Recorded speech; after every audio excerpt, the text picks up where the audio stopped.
mejor. Comme il l'a dit, Steph, de pratiquer quelque chose de très fort au sein de son quotidien, ça te permet d'avoir une stabilité dans le monde social. La génétique, la transmission des caractères, c'est quand même très proche de l'enseignement lié au zazen. Les yeux sont horizontaux et le nez vertical. J'ai commencé à me poser des questions sur ce qu'on appelle transfert de gènes horizontal et transfert de gènes vertical.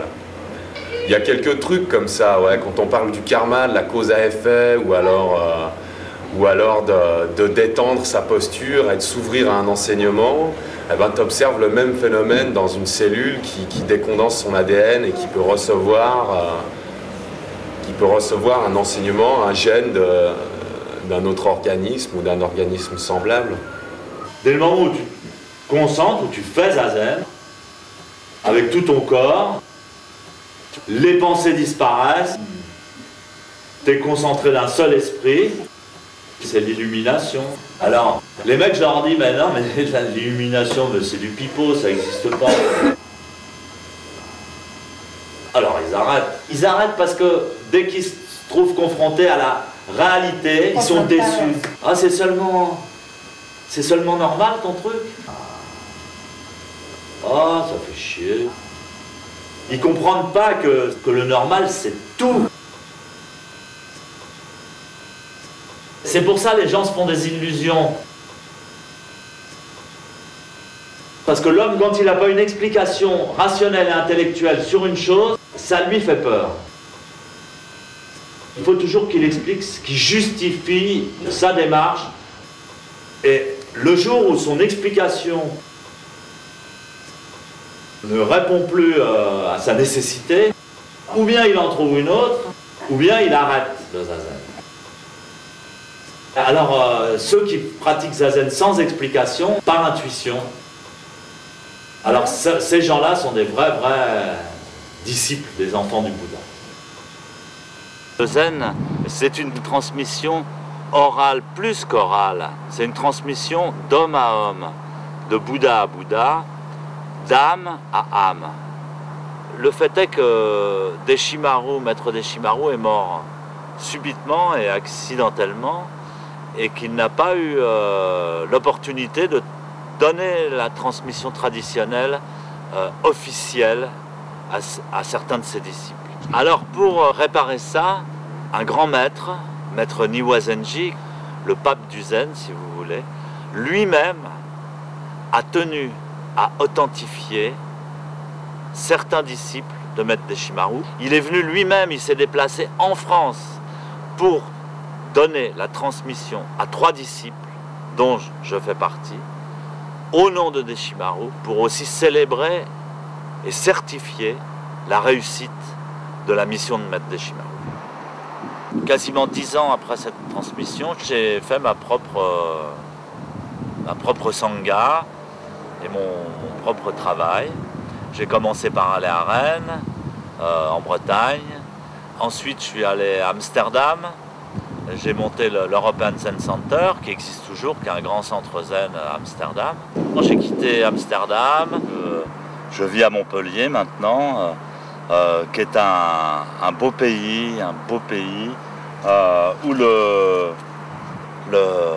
vin commence à être vraiment sérieusement exploité. Il y a du très bon raisin, il commence à faire du très bon vin, très sérieusement, et c'est une région au niveau de la terre qui me donne beaucoup de bonheur.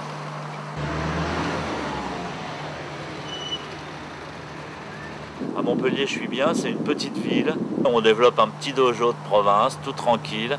Et ici, moi, je suis peinard. C'est pour ça que je suis venu à Montpellier. En dehors de la pratique, là, je glande.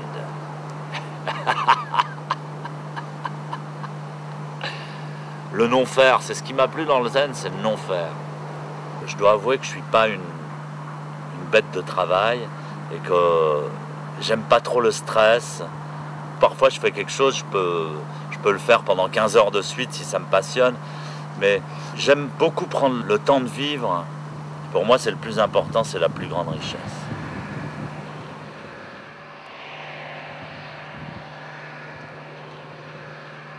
Également, j'ai transmis le zen en Argentine, où j'ai édifié un temple avec mes disciples dans une merveilleuse région de montagne.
La gente piensan que una religión es algo a cual hay que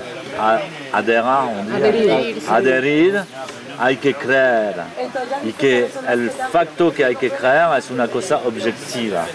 Y esto es una mierda, una tontería. Nosotros no vemos las cosas así. Pensemos que las religiones son creación del hombre. Y la religión es creativa, debe estar creativa. Es decir, que nosotros somos Dios. Y es verdad, porque el hombre es creador de su realidad.